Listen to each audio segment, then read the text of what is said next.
And my triple cup, that's 2 times 2. Man, this shit dogging in the wartime, so yeah, my eyes red, but I'm no dime. If you gon' run it up, that's all on you. You know I'm ballin', usual like Kobe. Ooh, worry about a hater that don't know me. What is up, guys? Demon KAGE here, back with another banger. And today we're gonna be getting into what if Naruto was a prodigy, part 2. And where we last left off, we were just getting into the Land of Waves arc. So everything goes about normal at the start. Tazuna comes in, and but in this what if he can't call Naruto short because he isn't the shortest in the group because he's more well nourished in this what if. So he more makes fun of Sakura and saying that she's weak and she can't do anything.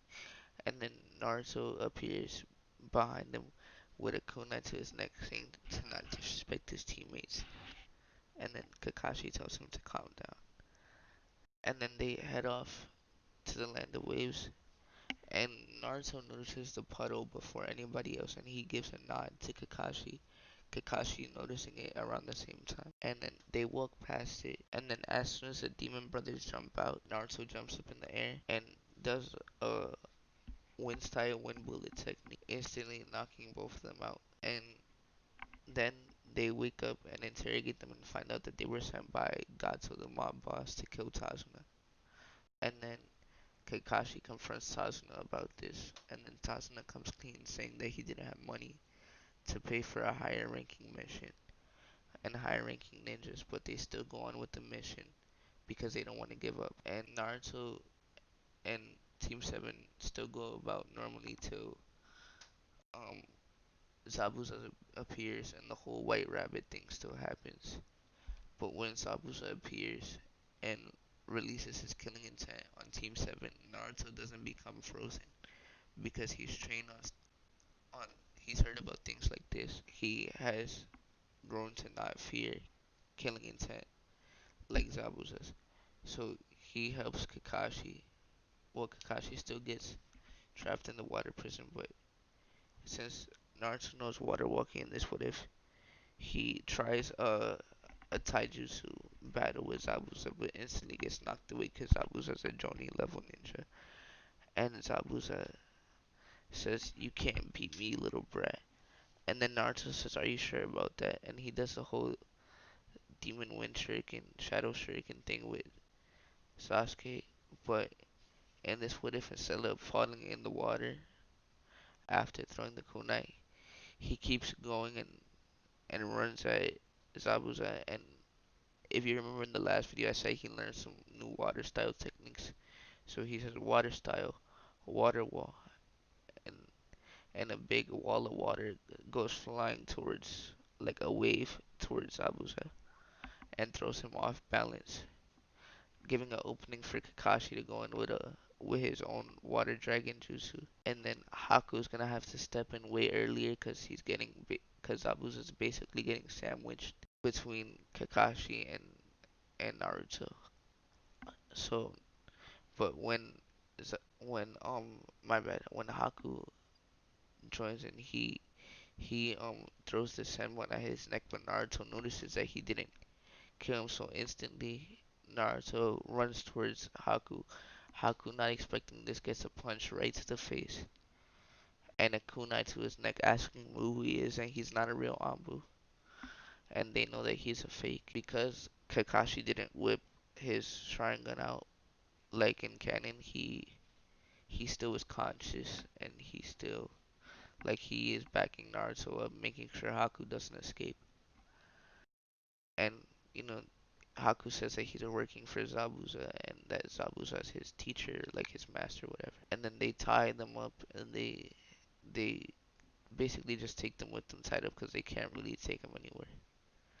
And then I feel like in this time Naruto would do his whole talk no jutsu on the way to Tazuna's house, basically converting them to the good side, if you will.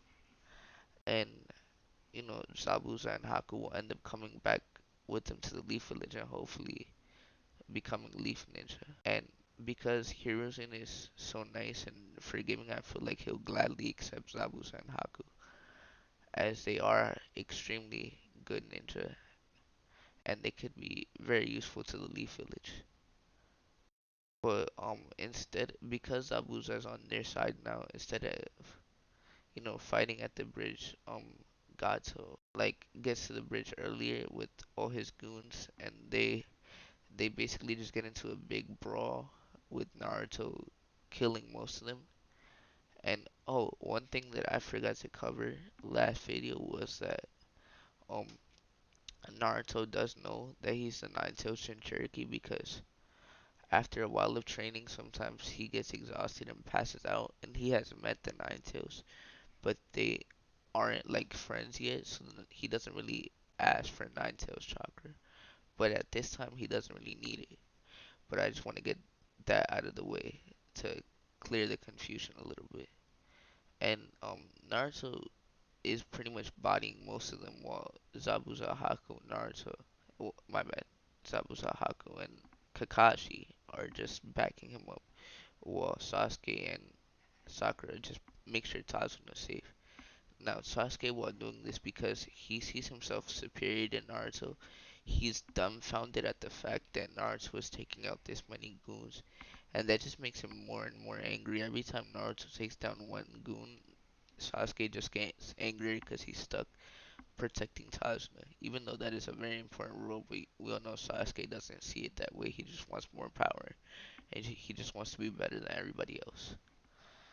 But yeah, they take care of the goons, and then they head back to the Leaf Village, and it was pretty quick compared to Canon, and the bridge still gets the name the Great Naruto Bridge, and all that. And Naruto is seen as a hero in the Land of Waves. And when they get back, Zabuza and Haku officially become Jonin, and Zabuza's gonna become Jonin instructor of a certain team, Konohamaru's team, when Konohamaru becomes a Genin. Just because I feel like that would be a good team with Zabuza as a sensei for Konohamaru.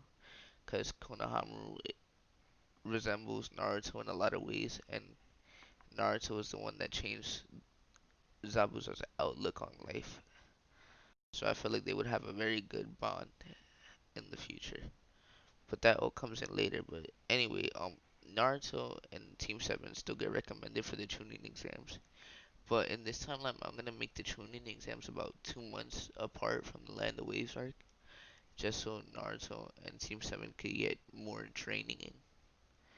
And I feel like in this timeline, Naruto would be perfecting his seals and working on a specific jutsu, the Flying Thunder God or the Flying Raijin. So he'll be working on that, and he can do it.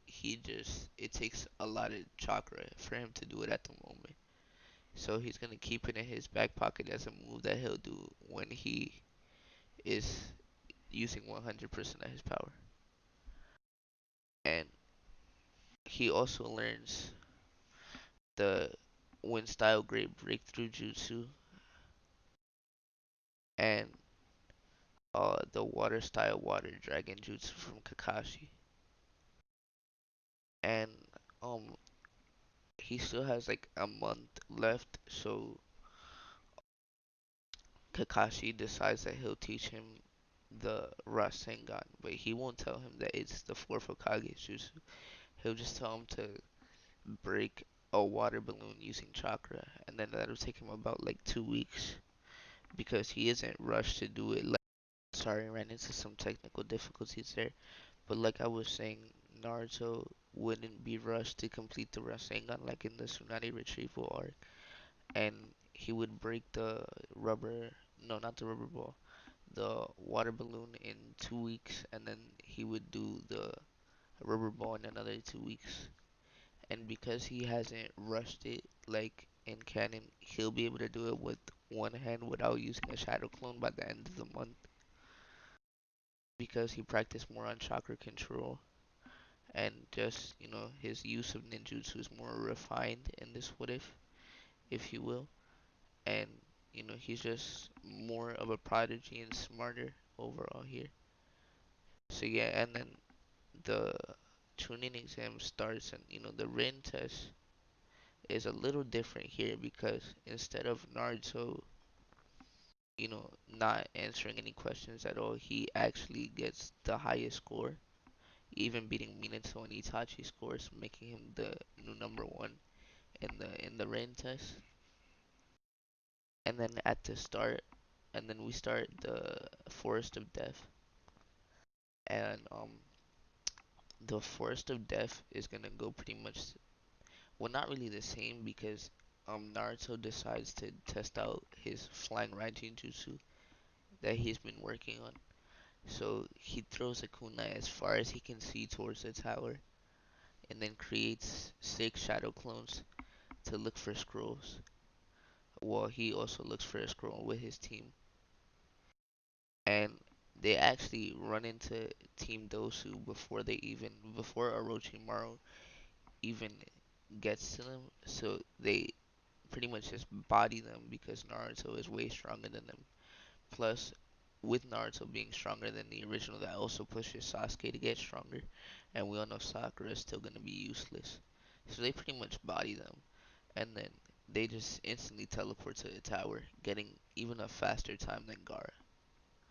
So, so like the curse mark doesn't happen yet, but it will happen later on. But yeah, and then they move on to the 1 month before the final exams, and Naruto is just training on his with Yamato on his nine tails, like controlling the nine tails chakra. So he's just meditating while he senses a older man with gray hair watching him and Yamato. So he throws a kunai towards him, and then the man appears in front of him with the kunai in his, and it turns out to be Jiraiya. So Yamato quickly explains who Jiraiya is and how he's one of the legendary Sanin. And Jiraiya says how he wants to take over Naruto's training, and then this, that, and the third.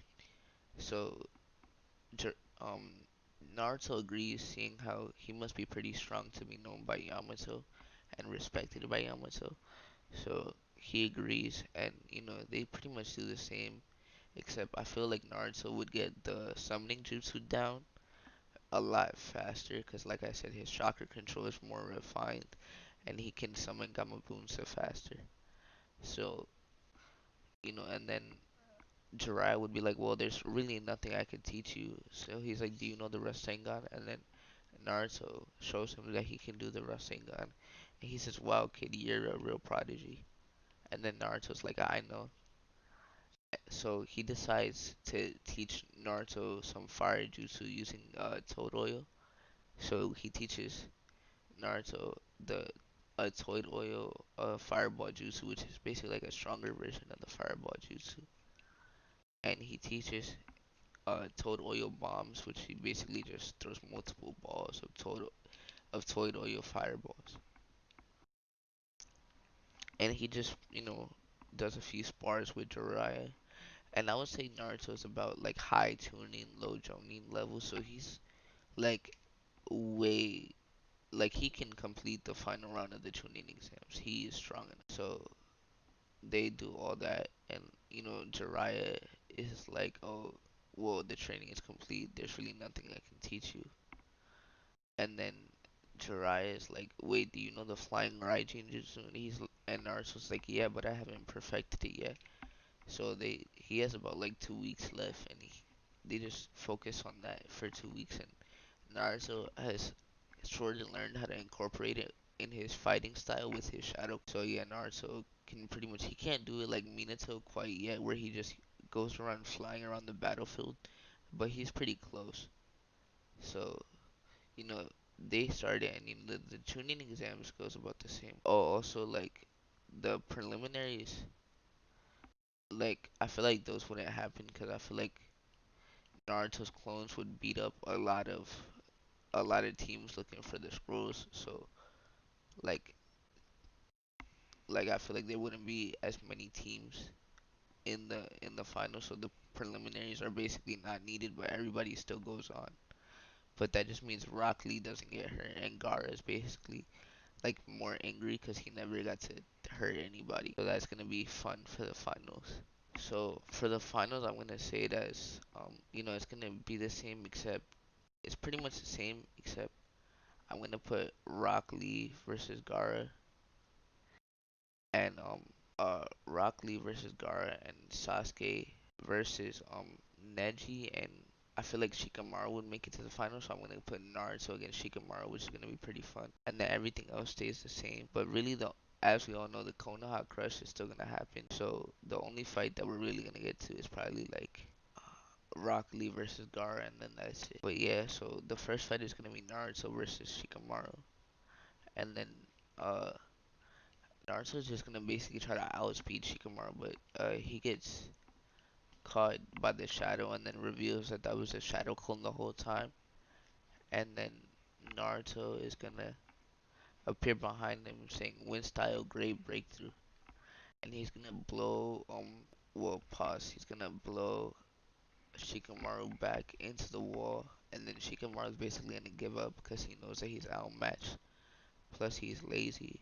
So and then Rock Lee versus Gara is gonna happen, and Rock Lee pretty much really wanted to fight Gara because he's strong, and Rock Lee wants to prove that he's the strongest ninja in the village. So you know, that fight is gonna be pretty epic, and he's gonna basically just try to get really like close and up close to get in, to engage in taijutsu with Gara, but then he's gonna quickly realize that Gara's stand is incredibly fast, and then he's gonna remove his weights, and they're gonna still gonna make the big crater in the ground like they did in the original, and then he's gonna outspeed his sand, and he's gonna beat Gara, and then Gara's gonna go into that same cocoon, and for the sake of this what if, I'm gonna say that Rock Lee knows the dynamic entry technique. He's gonna dynamic entry and completely destroy Gara's sand dome, and then gonna like dislocate Gara's shoulder, and Gara's gonna freak out as he see like his his bone pop out of his shoulder like that, and he's gonna transform into the half Shukaku and run off. But that is where I'm gonna leave this video, and for those who wanted to know why we was gone for a month, is because of school, and like I haven't had enough time to focus on creating content, and as we're in a pandemic, and I hope all of you are staying safe. But yeah, Demon Kage out.